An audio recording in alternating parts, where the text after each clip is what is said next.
It's just looking for these ones. Yeah. Okay, they're doing their own interviews down there. Oh, Somya. Now interview? Oh, please check Somya. If they're doing their own interview, we don't need to Yeah, call really, them we out. don't So I have think to we can wait go for ahead. Yeah, please find Somya Lungisa. He's very passionate about this. Somya is. I think we're all just horrified, to be frank.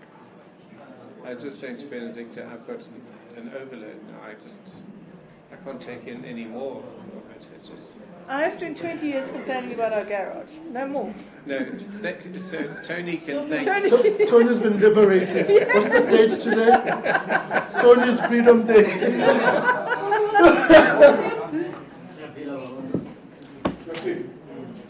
I'm giving you my chair today. Lungi, ngicela usophele ubaba uSomi lesohlalo. Uthathe lesi uze nalesi. Who's phoning? I'm launching branches on Saturday and Sunday. Get this card out, Lungis. Akase umlungisi. Yeah, this card is one of the My flight is at 5. No, we've got to go at 3, so we have to Deputy leave here at Minister. 12 12. o'clock definitely. Deputy Minister. But you need to be at the airport at 2 latest. 1 o'clock. I'm one of those very panicky time Me too. people. Me too. Me 3. All right. Yeah, nobody will want to run. Yeah, I don't want to run as well. You'll see.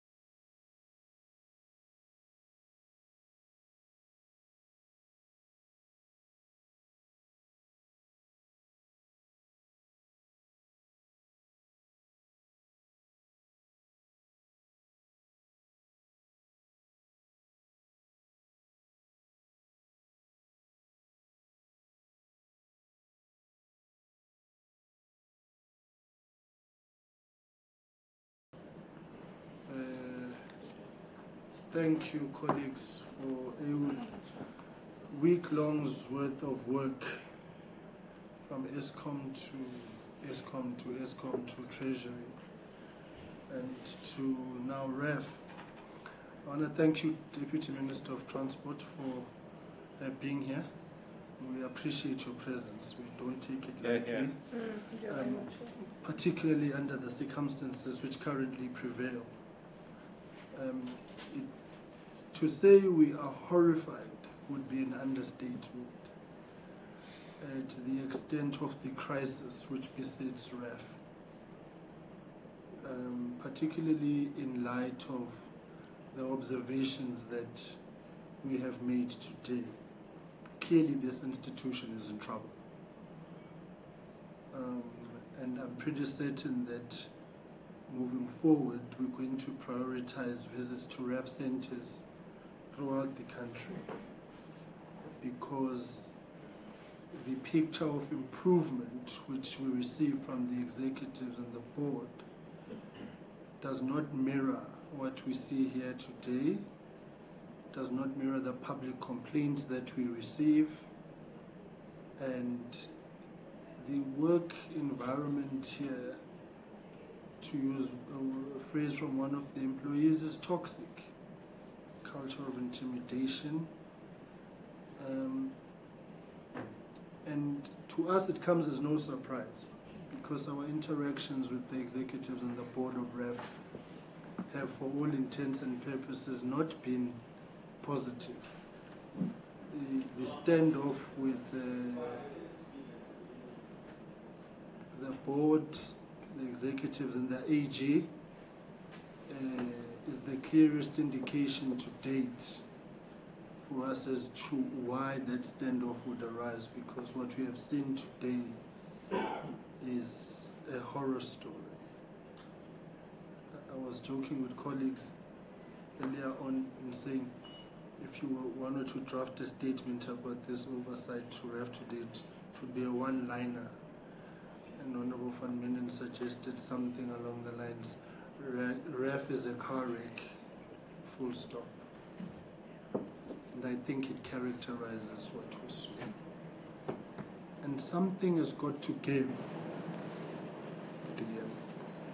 When we last met, we had asked that there must be a speedy intervention insofar as the board is concerned. We have received no feedback on the issue of the board. And my information is that even that semblance of a board is, in its illegal construct as it is now, does not correct. So you've got an institution in crisis and now leaderless. So the situation that we have seen today is a disaster. I think the problems, one, Mazambane, were you there in the 5th Parliament when we went to Compensation Fund and we saw a disaster of filing? No. I was there when we went in this Parliament. Yeah. Now, that's this one, the 5th Parliament. I can tell you that I thought that was a disaster and I came here today. There's a lot of issues, DM, document management. I'm trying to imagine a situation that, God forbid, a fire engulfs this place. It's a paper mill. Yes, there is a system in terms. It's still a risk. Maybe one can conclude, well, these are just observations for now, and the committee will still reflect as we compile our report. We've got employees who want to work. Their hearts and minds are in the right place. But RAF is not responding in kind. You've got staff members. One lady brought her own chair because the sheriff has taken staff here. She brought her own chair from work. She's using her own computer. And now, as a coping mechanism, RAF is deferred to outsourcing.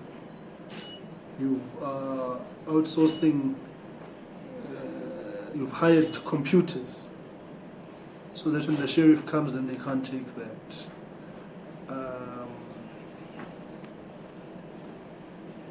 And I think the final point is quite clearly there is a huge disconnect between the board and the executives with the workers. Some of them said they don't even know who the board members are, who the board is. They've never seen them.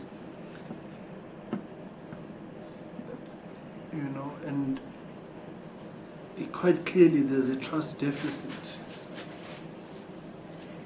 The union stopped me outside union leadership and we had a brief conversation, and I advised that they send their issues and their observations in writing to us, in avoiding in having a knee-jerk reaction discussion which may not be fully ventilated and interrogated. But the thrust of it is that they are worried and concerned about what is going on at RAF. So the situation is dire. The situation is dire. My observation is that, and colleagues will express themselves shortly, RAF is an ICU with one foot in the grave. And its saving grace is just maybe a staff complement that wants to try. Other than that, it's leaderless, it's directionless. Systems are literally being made as you go on improvisation to try and hold things together, and a desperate outcry to say, please help. Everybody we spoke to, at the end of it, they say, please help, we hope your visit will yield results. It's a cry for help. which is an echo of the public cry out there of claimants. This committee must be understood in its own context. We follow finances wherever the critical challenges, mainly after we've had interaction with the top management and the accounting authority, which is the board in this instance, would have wanted to verify some of the areas which are both of challenge, areas that they are tending to, and the actual instance of benefit to the communities, affected individuals, to receive this service in good time, in order, in a high quality instance. And that's why we made a choice of getting into the service center, not getting into the head office where the executives are.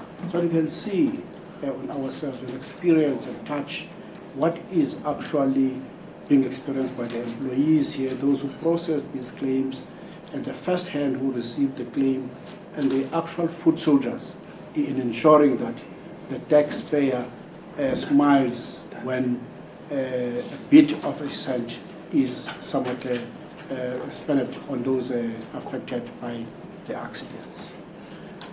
So thanks a lot that you are with us here.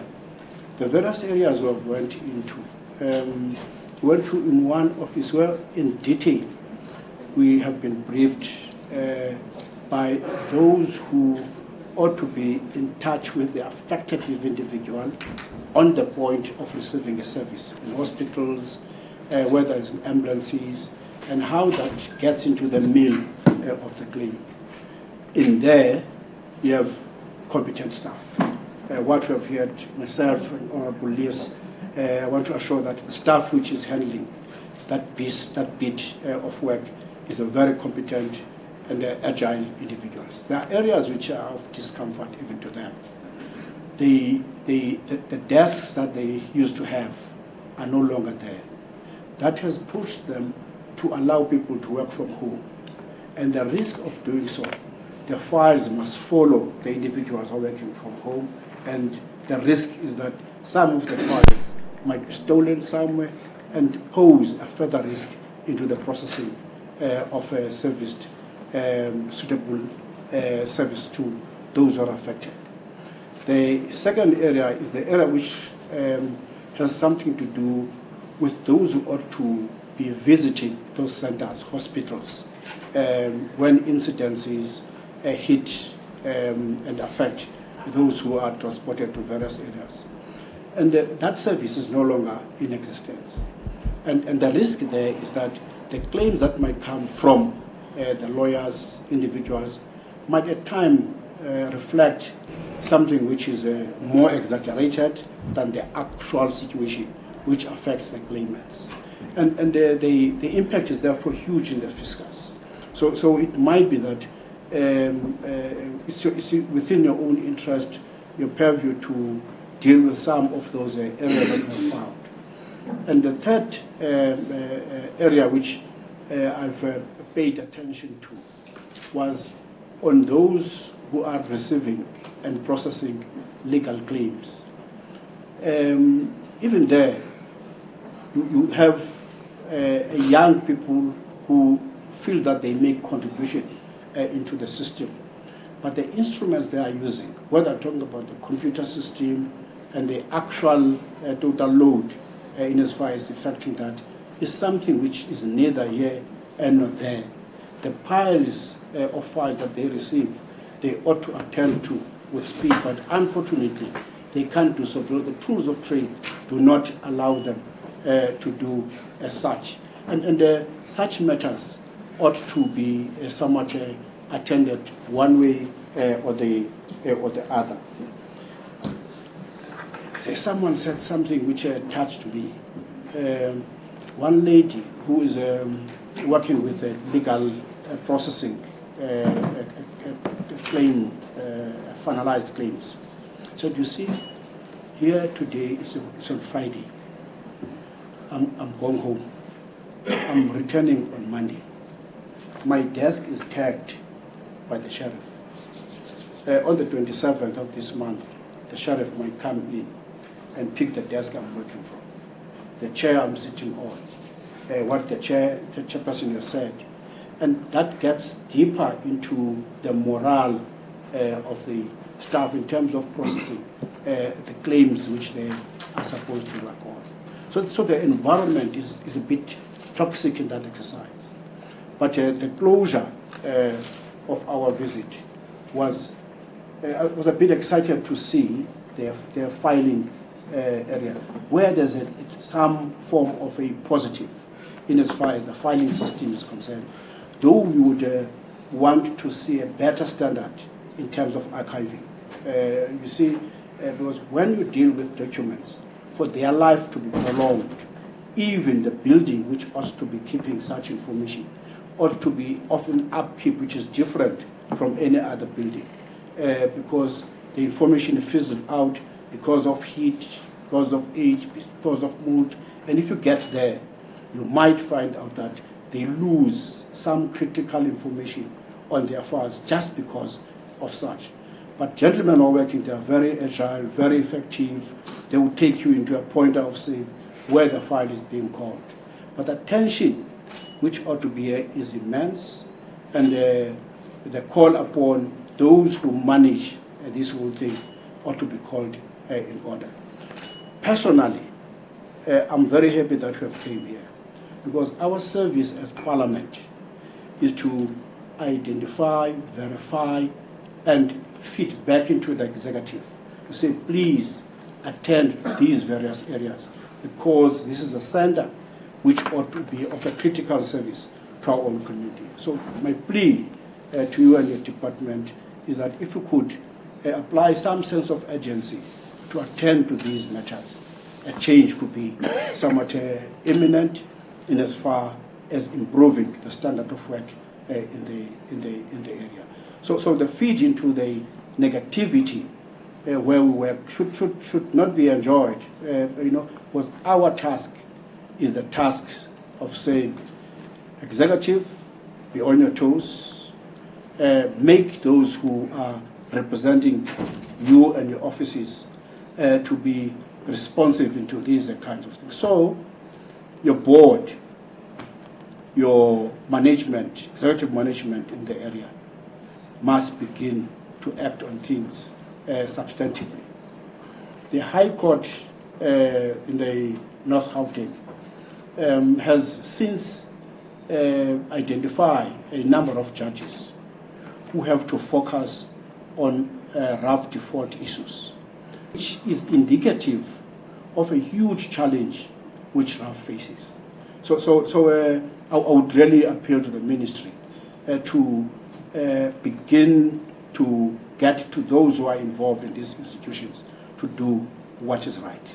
And we can't throw everything away because this institution ought to service those who are impacted highly in terms of their own body and limb. There is an urgent need to attend to the problems that were found here. Thank you very much, Chair. Thank you very much. Any further comments? They're waiting years and years, and they're not getting them. Another aspect is that the Road Accident Fund at our meetings has repeatedly complained about the high legal costs. But indeed, the high legal costs are exacerbated by the complete lack of any attempt to deal with the claims that are coming in. And so you have literally thousands of default judgments. Default judgments go with high legal costs. And so the bankruptcy of the RAF, which it is bankrupt, no matter how the books are fiddled to decide when liability does or doesn't arise, they are bankrupt, and it just gets worse. And in the end, the taxpayer will have to come in and bail out the RAF. So beneficiaries are not getting what is due to them.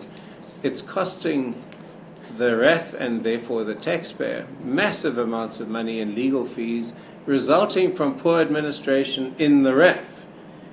There may be cases of legal practitioners overclaiming and so on. But if the administration here is doing its job properly, those will be identified largely and they will be eliminated. So, Mr. Chairman, it's a really depressing day in that sense. But it's been a long time coming, because you, I'm sure, as I do, and Honourable Somia and my colleagues here, Honourable Van Minnen, get these regular, incredibly sad appeals from people who say, I don't know where to turn to now. It's been years and years, and I got one yesterday. I suppose people knew I was coming here. And I've just got another message, a long message, giving me the details of default judgments, which then leads me into the next thing. In April, we met with the RAF. At that meeting, the Chief Executive Officer and what exists of the board were instructed by Parliament, by this committee, to produce a comprehensive list of default judgments. And I think we gave them 2 weeks to do it. That's usually our modus operandi. It's now heading towards the end of June, and there's been no attempt to provide us with that information. And the reason clearly is because the default judgments is a massive, massive issue at the RAF, a huge issue, and it can't be covered up. And the unilateral decisions about dismissing panels of attorneys and so on has complications. The state attorney, is that the right word? Yes, that's the right word. It cannot cope with the existing workload that the state puts on the state attorney, let alone this massive legal workload that the RAF seems to think they can handle. And consequently, here we have lots of default judgments. So I, like you, am very appreciative of the Deputy Minister being with us today. And I have a high regard for the Deputy Minister's ability to fix problems. But it does need more than just the Deputy Minister. And I hope we'll be able to give you the kind of support and that you may need to ensure that there is some sort of institutional change here. It's not a question of finding employees to discipline. That's not what it's about. It's a culture. It's much bigger, and certainly I'm committed, and my party's committed to trying to fix it. Thank you, Mr. Chairman. Did you want to say something? No, I'm just saying push it down to play musical chairs. Thank you very much, Chair, and thank you very much, Deputy Minister, for being here. At SCOPA, we really started noticing enormous problems with the RAF, with their dispute with the AG regarding RAF standards, and the audits that weren't being completed because they weren't being done according to the standards that were required. And what we have seen is how the executive and the board have pursued court case after court case after court case, and lost with costs every time.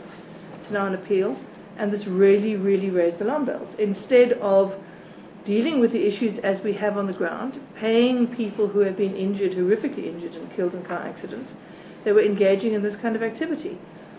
This has got so bad that we are here today. We have really faced a lot of resistance to us being here. There were attempts to cancel the meeting. The CEO is unavailable. Then when we arrived, certainly colleagues had difficulty getting in. And all through our tour today through the building, we have been shadowed by security. There has been an unwillingness for management to allow people to engage.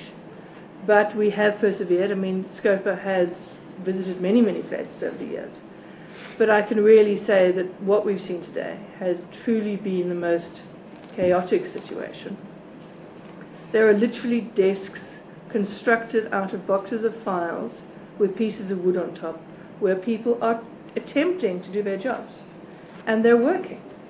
What was expressed to me by one very concerned person was that in the midst of all this chaos, and I think you've heard extensively about it, they still have their assessments a couple of times a year, and because their outputs are low, they're receiving warnings but they can't make work happen any faster than they are. But none of what is happening out there is being taken into account. So the work conditions for the people here are appalling. That obviously has an enormous knock-on effect. How people actually process a claim completely escapes me. You cannot find documents and files and work efficiently in the system that we're seeing. Already for many years, RAF has had a reputation for preferring litigation over actually dealing timeously with accident matters. There seems to be a prevailing viewpoint that all claims are partly fraudulent, so there is this default into litigation.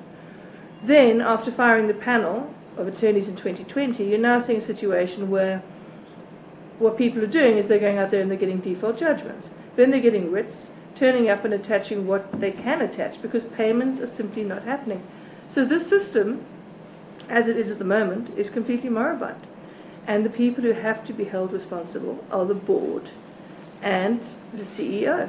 And unless there is a change there, I very much fear that the current system is going to continue, which is disadvantaging everybody in the system, including hundreds of thousands of South Africans who are not receiving the payments to which they're entitled. Thank you. Lucas? Thank you, Chair. Thank you, Chair. In agreeing with my colleagues on most of the issues, I just want to focus on what we experience here, especially with the workers in this institution. And Deputy Minister, if we want results, we must first look at the working environment and try to look at the moral of the staff. Because it's painful to hear the outcry from officials here, will you rescue us? And I think South Africans are waiting for their claims, as Honorable Van Menen was saying, but they don't know the real environment or what is going on, and that the officials really try to do what they must do. So, Chair, to have happy workers, we must, and effective outcomes, and to bring results, we must really change the environment. And we really want to, or from our side, we want to acknowledge the fact that except for what is happening, the workers keep on keeping on. So I will ask you, Deputy Minister, please try to address this with the board. Thank you. Let's move down in a line. Conclude, and then dear will come to you, DM. No, thank you, and good morning once more. You know, in addition to what colleagues have said, sometimes when you want solutions to have an effective institution like RAF running, truly make time to go and sit with the staff, especially where we went. They've got ideas in relation to how we can solve the backlog that we have seen. We're also just requesting that I want to re-emphasize that we don't take kind to how, from the board, even to the office of the CEO, we have been treated as a committee, and that we've got a responsibility to ensure that we conduct oversight. For example, even if the board chair was not here, they could have delegated somebody else, if you get what I'm saying. And that is going to make things very difficult for us moving forward.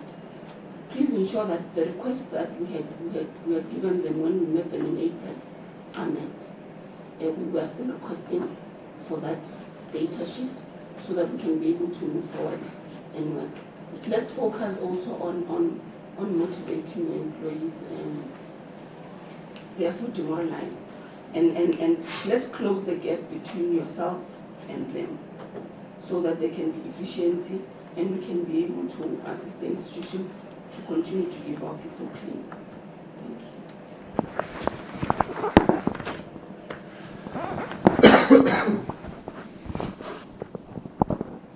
Thank you.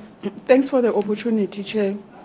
Good afternoon, DM. I hope it's afternoon already. Just before. It's morning, okay. Okay, good morning, DM. Chair, I think this visit, this oversight visit, now there is a solid case to dismiss the board. And I'm wondering as to when last did the executive visit this place? The building itself is an occupational health hazard to the workers. The staff of the morale of the staff is very low. There is a high vacancy rate. Everything is just in shambles. We have got DM that it has been brought to our attention that claimants are not paid on time. Some contractors are not paid on time. Hence, the furniture is being attached. So the big question is, whom is RAF able, which financial obligations is RAF able to honor? Because almost everyone is not paid, or is not paid at all, or is not paid on time. The offices, they look exactly like illegal dumping site of files and papers. It's not good at all for the health of these workers. And you look at the whole environment of the offices, the paper trail of the claims is like, is an environment that has been deliberately formed for any element to be able to defraud RAF. Those that they are saying they are inflating claims and so forth, they are taking advantage of the system. You look at the filing system, is not on.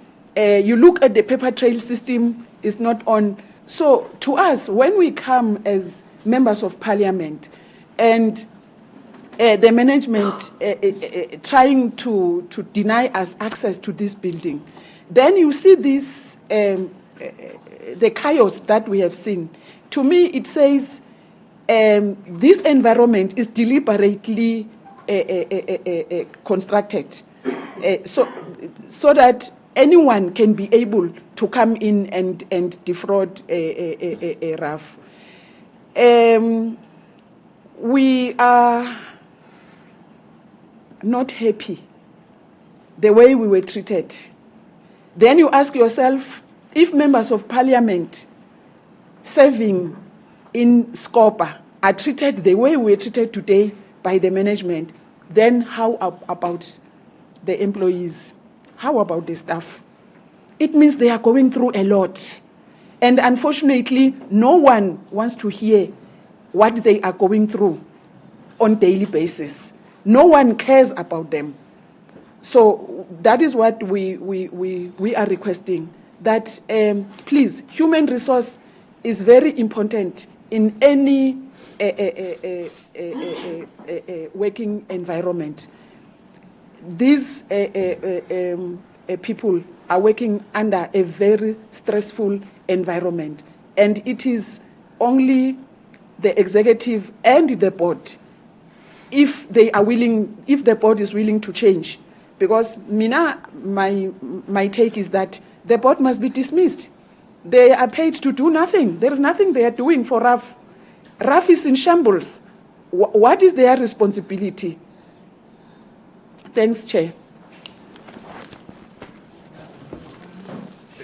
I think maybe just in conclusion from our side, it's ready to say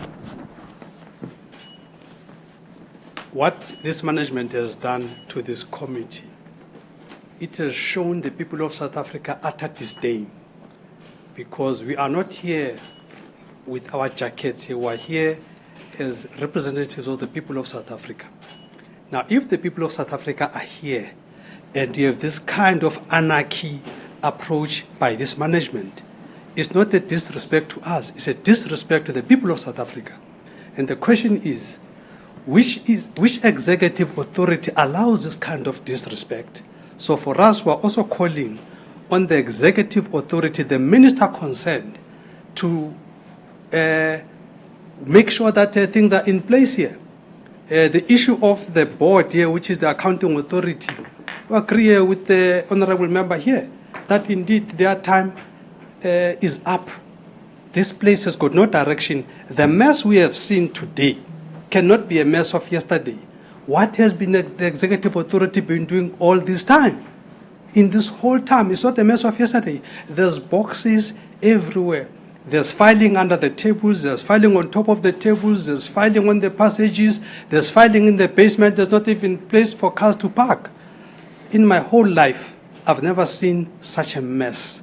So indeed, to be having something called a board overseeing this kind of a mess is a real disaster that we've seen. And so indeed, I think the honourable members have said everything that needs to be said. Thank you, Chair. Chair, there's issues that some colleagues have raised which are supposed to be deadlines.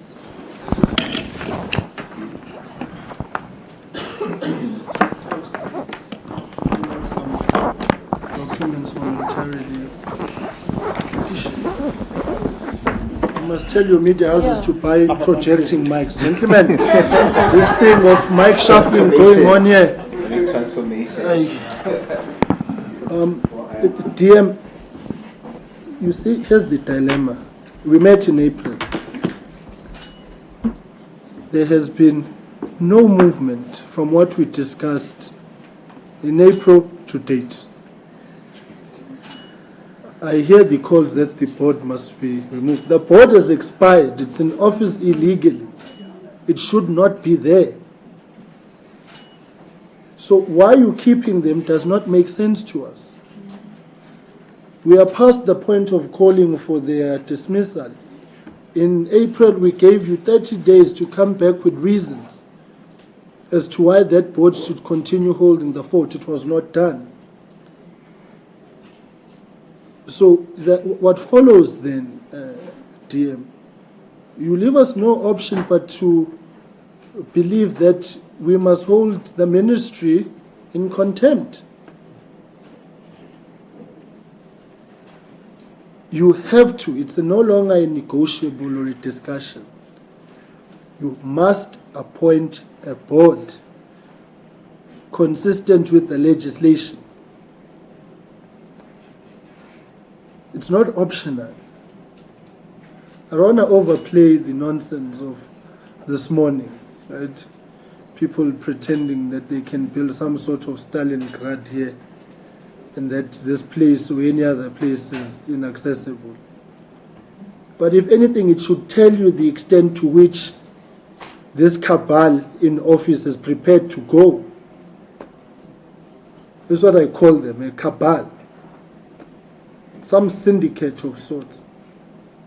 So, DM, I implore you, because we met with you the last time, and the next time when the minister was there, it was on PRASA matters, and now on RAF, it's you again. Please inform the minister, and I will also inform her in writing. This is now a compliance matter. And I'll be surprised if the AG doesn't make a finding about it. But then again, you disclaimed, so that may just what comes out of it. So the AG won't even touch your books. You know, DM, I would not touch your books. How do I even begin document management audit, right? So what I want to reiterate, DM, was, luckily for you, this is not a political matter, right, per se. You can hear the consonants, so across the political spectrum. It's a public finance management issue.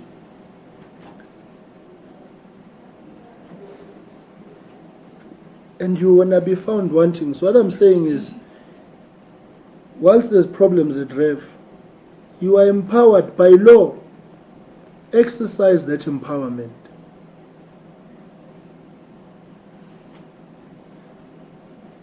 This building is a risk on many fronts. In fact, not many, on every front. Third point, I think it must be communicated, dear. Trying to prevent Parliament from performing its job is a violation of the Constitution. And the attempts of this morning are precisely that. But for me, they were a confirmation of why RAF is what it is. And then you've got this security who were given instructions to sort of try and intimidate and so on. Intimidate Laba. The whole thing is laughable, right? On one hand, but also serious about the extent to which management is prepared to go to suffocate workers. Because in one platform, they were there to tell the workers not to talk to us.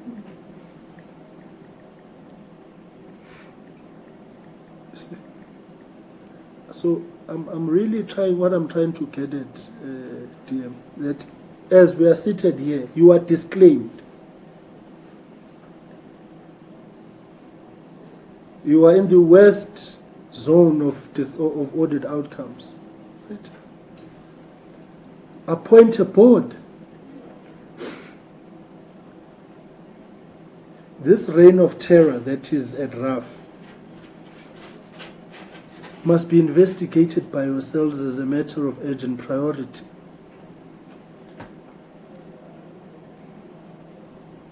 In fact, I would even go far as saying there may be a need here for a full-scale forensic investigation of what's going on at RAF. Along the lines that the financial management is inconsistent with the law on one part, but also the HR matters are probably the worst. People are suspended willy-nilly without due process. So the greatest risk to RAF is RAF itself, along the lines of non-compliance with the law insofar as the appointment of a board is concerned, one. Two, if you allow this situation to persist, I hate to make the indictment, you'll have no other choice but to conclude that you are complicit. So I think we are past the point of negotiations and requests. So we would like, DM, a detailed response to the issues we raised in April and the issues we are raising now in 30 days from the executive authority. We have got no interest in talking to the board because it's illegal. Any further engagement with them on our part, we are complicit in aiding and abetting an illegal structure being in office. We are distancing ourselves from them. And their attempts this morning, as a board and the executive combined, confirm our position. Appoint a board. And I think what we said to ESCOM colleagues, get out of the boardroom, get out of head office, go to operations where things are taking place. If we can make these observations in the few hours that we have been here, I want to believe that you can make greater strides as the people who are in that space daily.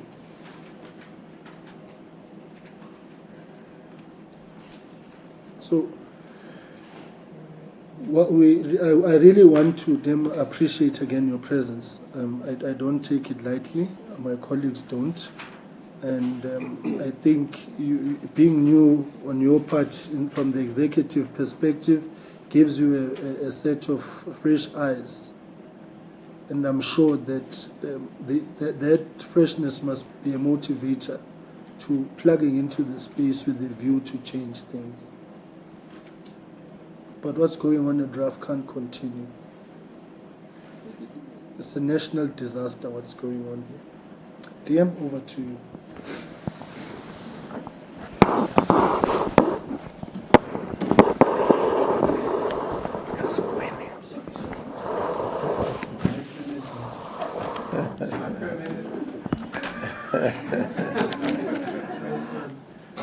No, Chairperson of SCOPA, colleagues, thank you very much for the feedback, firstly. And secondly, I appreciate your acknowledging my being with you, although I don't think it was necessary, because in my view, I'm obligated to respond to parliamentary oversight. I don't see it as a choice. I don't see it as anything. Hence, I've been here. I committed to wait for you to do the walkabout and come back, and I'm grateful for the honest, brutal feedback as it is. As you rightfully say, it comes across political lines, which shows its honesty. They always say hindsight is the best science. I was scheduled to have been here myself yesterday, but due to the reasons that would have been advanced to yourself as to why you shouldn't come, those were the reasons advanced to me. So I acceded to the request not to come. I was intended to have been here yesterday, but this gives me the resolve that I should come here even quicker than I thought I would. But it gives me a basis at least to have where to start and so forth. So I truly appreciate it. And I do apologize, Chair and the committee, for the response that didn't come. I will immediately prioritize it. I do appreciate the time that is given, but I will endeavor and I commit that it should and it will be shorter than the time you are giving, given that we have already defaulted on an original thing. I profusely apologize for that. As I said, the role of SCOPA and the role of oversight for me is sacrosanct. And it should not be questioned whatsoever. And what happened that you are mentioning here, I will personally look into it and make sure that it is corrected. In fact, I think we will make sure that there is an apology that is extended to yourselves by the executive of this institution. Because it shouldn't happen. So from my side, on behalf of the Minister and myself, we are committed to turn this thing around. The issues that were raised in April, I think it was around the 19th or so, if I'm correct, are very clear, and the issues we have headed here.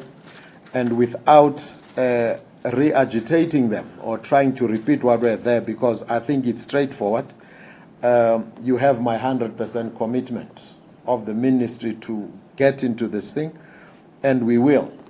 And once more, as you said, that it will mean more engagement with RAF, visiting RAF, wherever the executive ourselves is needed to be there. You can be assured that we will be with you. We'll make sure that when necessary, we come to where we are expected to come, and make sure that we give the answers, because this is part of oversight to ourselves, not only as RAF, but also to us as the executive. So thank you for the feedback. The deadlines will be met. I personally commit to that, and we will do that. Thank you very much. Thank you. Thank you very much. Thank you very much for a good week. We are tentatively scheduled for the 4th and 5th. We are waiting approval from the presiding officers on our one-day oversight with PRASA, DOT, Human Settlements, HDA, City of Cape Town, Western Cape Provincial Government, to deal with the relocation of persons who are living on the railway lines. So that is tentatively for the 5th, that oversight will be day 1, the meeting will be day 2. So it's a 2-day engagement in Cape Town, because the PRASA matters continue to be a problem. We advise some monies have been transferred from one department to another, and so there's a lot of movement of funds, but not the people. So money is moving, but not the people. So we are in recess, colleagues, but that special application has gone in, given the urgency of that matter. So again, I'm sure Monday, Tuesday, you will receive an invite confirming that, but tentatively the dates of 4 and 5. 4 and 5 or 5 and 6?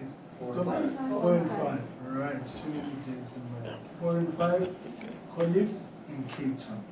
On that note, I've said thank you for a good week, and I wish you all safe travels as we go back to our respective places. And if July is not approved, then we'll meet at the end of recess. In any other case of an emergency situation, we will have Zoom meetings to make sure that we bring each other up to speed. So whilst we're in recess, please be on standby for work. Take care and God bless. Thank you, Mr. Chairman.